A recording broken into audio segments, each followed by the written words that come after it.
वंदे पुरुषोत्तमम। परम प्रेममय श्री श्री ठाकुर जी की वाणी। आलोचना प्रसंग प्रथम खंड से एकांश।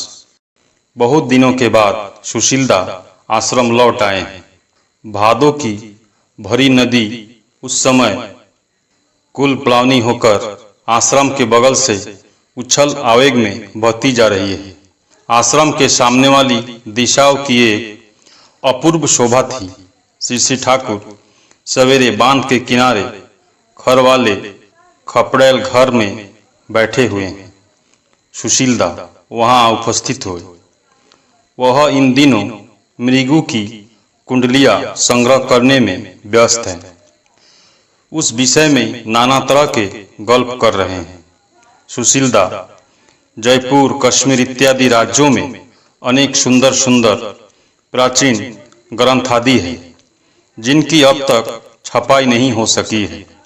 जर्मनी और अमेरिका से कितने विद्वानों ने वहां जाकर इन पुस्तकों को देखने की चेष्टा की है, किंतु राज्य सरकार ने उन्हें अनुमति नहीं दी। श्री श्री ठाकुर हम कितने उन्नत थे। भृगु की उन पुस्तकों को देखने से ही समझा जा सकता है। हम लोग जहां तक पहुंचे थे वे लोग अब भी उस स्तर तक नहीं पहुंच पाए हैं। धातु के रूपांतर के विषय में सुशीलदा आलोचना कर रहे थे। श्री श्री ठाकुर नियम अच्छी तरह जाने बिना परिचालना करना कठिन है। पूर्व जन्म के विषय में चर्चा चली। श्री श्री ठाकुर मेरी तो धारणा है मनुष्य जिस दशा में मरता है उसी दशा में ही अर्थात उसी ग्रह गोचर के फलस्वरूप पैदा होता है। एक व्यक्ति के जन्म लग्न से उसे उल्टा करने पर उसके पुनर्जन्म के विषय में जाना जा सकता है। किस जगह से उल्टा करना होगा उसे अच्छी तरह समझना होगा। गोपाल ने मुझसे एक दिन कहा था, आपका भी उल्टाने पर रामकृष्ण देव का जीवन होता है, उसके पहले बुद्धदेव का जीवन मिलता है इत्यादि। मैं तत्क्षण ही उसे मना करते हुए कहा, ऐसी बात नहीं करनी चाहिए। कहने का सार है लग्न मानो सूर्य की तरह उठता है। एक ही जगह में हुबहू एक लग्न में दो व्यक्ति जन्म ग्रहण नहीं कर सकते हैं। सुशीलदा ने श्री श्री ठाकुर को यह बताया। एक सज्जन की मृत्यु के बाद उनके बंधु एवं उनकी पत्नी उनके विषय में बातें और चिंता करते हुए परस्पर मिलित हुए एवं उसी रात में ही उक्त बंधु पत्नी के गर्भ में उन्होंने स्थान पाया। दूसरे जन्म में वे जन्मांतरण हुए तो उसकी परीक्षा ली गई। श्री श्री ठाकुर ऐसा होना संभव है, इसलिए शास्त्र में है स्वामी स्त्री जहाँ एकांत में रहते हैं वहाँ दूसरी तरह का प्रेरणा नहीं रहे। उससे एक सोल को इन करने में आत्मा को गर्भ में स्थान पाने में बाधा हो सकती है। स्वामी स्त्री जहाँ एक साथ एकांत में रहते हैं वहाँ दूसरे को जाना पाप ही समझा जाता है। इन बातों के बाद बातचीत के सिलसिले में श्री श्री ठाकुर ने निरुद्ध पारिपार्श्विक के अत्याचार के विषय में बहुत बातें की। श्री श्री ठाकुर मैंने जी जान देकर मनुष्य के लिए किया है और मनुष्य ने भी जी जान से मुझ पर अत्याचार किया है। मैं उस समय हर माह में 3000 रुपये बाहर के लोगों को देता था। माँ ने मुझसे 300 रुपये मांगा था पर मैं माँ को नहीं दे सका। क्या मुझे इसके लिए काफी दुख नहीं है? अभाव के चलते अंत में माँ आप लोगों के सामने हाथ पसारने के लिए बाध्य हुई। मैंने जिन्हें दिया है उन्होंने उसे दान नहीं समझा बल्कि दावा समझकर ही लिया है। लिखने की बात कहते ही सभी रंज हो जाते थे, गुस्सा करते थे। मैं कुछ नहीं कहता था, मैं अपना कार्य करते जाता था। मेरी उसमें कुछ भी स्वार्थ नहीं था। पर उन लोगों से नहीं लिखने के कारण आज ऐसी अवस्था हुई है। मुझसे रुपए लेने के बावजूद आज मुझ पर जो अत्याचार कर रहे हैं, यदि उसमें उनकी कुछ भलाई होती तो भी मुझे थोड़ी सांत्वना मिलती, किंतु ऐसा कर उन्होंने सबसे अधिक अपनी ही क्षति की है। इसका मुझे बहुत अफसोस है। अंत में मेरी बात तो सुनते ही नहीं थे, मैं कुछ कह भी नहीं पाता था। उस बार उत्सव में 2 डलिया सोना संग्रह किया था। मैंने उसमें से मोटर के लिए 400 रुपये देने के लिए कहा, वह भी नहीं दिया। जब केष्टोदास किसी व्यक्ति से अपमानित होकर मेरे निकट आया तो मैंने कहा, तुम यदि मेरी बातों पर चलो तो देखोगे ब्राह्मण लोग भी तुम्हारी भक्ति करेंगे। मेरी बातों के अनुसार चलने पर वास्तव में ऐसा हुआ भी। कोई व्यक्ति उसे प्रणाम करने गया तो वह भाग खड़ा हुआ। और भी कितनी घटनाएं हुई। अंत में वह बर्दाश्त नहीं कर सका, माथा खराब हो गया और भी कुछ लोग उसके साथ मिल गए। प्रफुल्ल ठाकुर के रुपए जनसाधारण के रुपए हैं, ऐसी एक अफवाह चल रही है।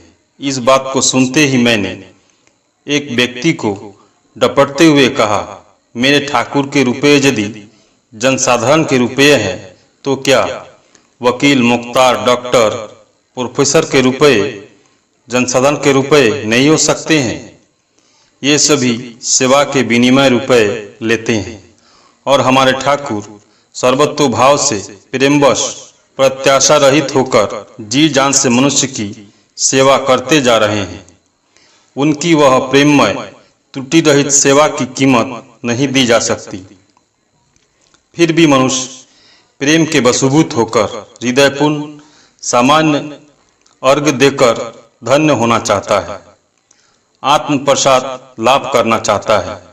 वही उनका अर्घ है, वही उनकी प्राप्ति है। अपने चरित्र और योग्यता के बल पर ऐसा जो सात्विक अर्जन है, क्या यह जनसाधारण के रुपए हैं? और दुनिया के प्रत्येक व्यक्ति का उपार्जन क्या निजस्व है? मेरी इस बात को सुनकर वह बिल्कुल चुप हो गया। श्री ठाकुर, मैं अपनी सारी चीजों को परमपिता की संपदा ही समझता हूँ एवं हर व्यक्ति के साथ भी यही बात लागू है। पहले वाले प्रसंग के सूत्र में श्री ठाकुर ने हंसते हुए कहा, मैं ऐसे व्यक्ति के विषय में जानता हूँ जो मुझे विष खिलाकर खुश हो सकते हैं। मैं सोचता हूँ क्या और करूँगा। गोपाल, दुर्गाचरण तो चले ही गए, मैं भी जाऊँगा, किंतु परमपिता की दया से उनका कार्य चलता ही रहेगा। बात करते ही जा रहे थे, इसी बीच ग्राम के एक मुसलमान भाई एक अति सुंदर तितली पकड़कर लेते आए एवं श्री ठाकुर को दिखाते हुए बोले, यह मेरे शरीर पर आ बैठी थी। श्री ठाकुर, वाह, आश्चर्य, बहुत अच्छा। शरीर पर स्वतः बैठना सौभाग्य का लक्षण है।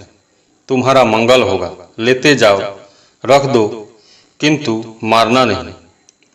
वह तितली लेकर प्रसन्नचित्त से चला गया। तत्क्षण ही गीत गाते हुए एक फकीर वहां आ पहुंचा। श्री ठाकुर उसे देखते ही अपनी भाषा में बोले, काल केन गेछिलु रे, समय मत आसती है, तुमी सुविधे मत आसे थी। भूले जाओ, कल कहाँ गया था रे, समय पर आना चाहिए ना, तुम मौके पर आने में चूक गए हो। सुनते ही वह बहुत खुश हुआ। बाद में आऊंगा, यह कहते हुए उसने विदा ली। तीसरे पहर में श्री ठाकुर मातृ मंदिर के पीछे सूत्री तृप्तिपूर्ण भंगिमा में बबुल वृक्ष के नीचे बेंच पर बैठे हुए हैं। अनेक व्यक्ति वहां उपस्थित है। यतीशदा किसी भाई के सुविधावादी स्वभाव के विषय में बातें कर रहे हैं। श्री ठाकुर ने सुनकर कहा, जिनसे सेवा पाकर मैं जीवित हूँ, उनकी सुविधा के बजाय अपनी सुविधा को मुख्य बनाकर देखना ही दरिद्र व्याधि का लक्षण है। जो ऐसा करता है उसका धारणा चाहे जितना ही बड़ा क्यों न हो, वह निश्चित ही दरिद्र व्याधिग्रस्त है। बीरेन मुहरिदा, मैंने 15 मिनट पहले चिट्ठी लिखी थी। इन दिनों बड़ी अशांति में हूँ। आज आया हूँ, कल सवेरे ही जाना होगा। श्री ठाकुर, अशांति की दिशा में ही मन को अधिक बढ़ावा मत दो। मन को थोड़ा अलग रखकर साक्षी के रूप में सब कुछ देखते जाना है। श्री ठाकुर जिस बेंच पर उठंगे बैठे हुए थे उसे दिखाते हुए बोले, यदि इसे खींचना चाहूं तो इस पर बैठे रहकर संभव नहीं होगा। उठते हुए खड़ा होकर ही ऐसा करना होगा। इसलिए किसी को वश में लाने के लिए उसके ऊपर में रहना चाहिए। उसके बाद काजल भाई के विषय में चर्चा चली।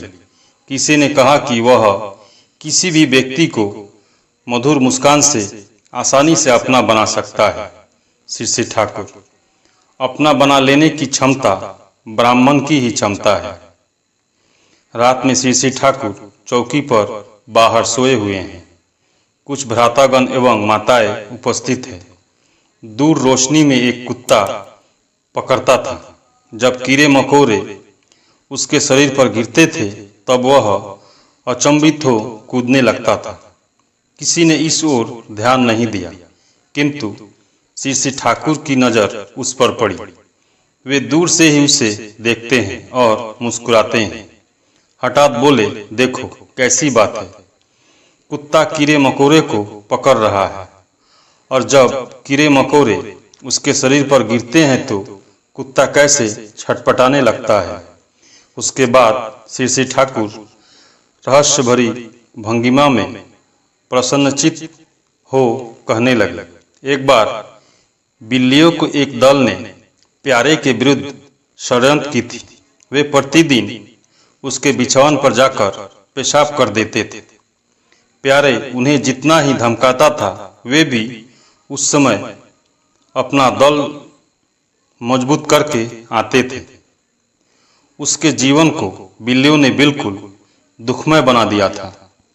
प्रफुल्ल, वे भी तो पारिपार्श्विक ही हैं।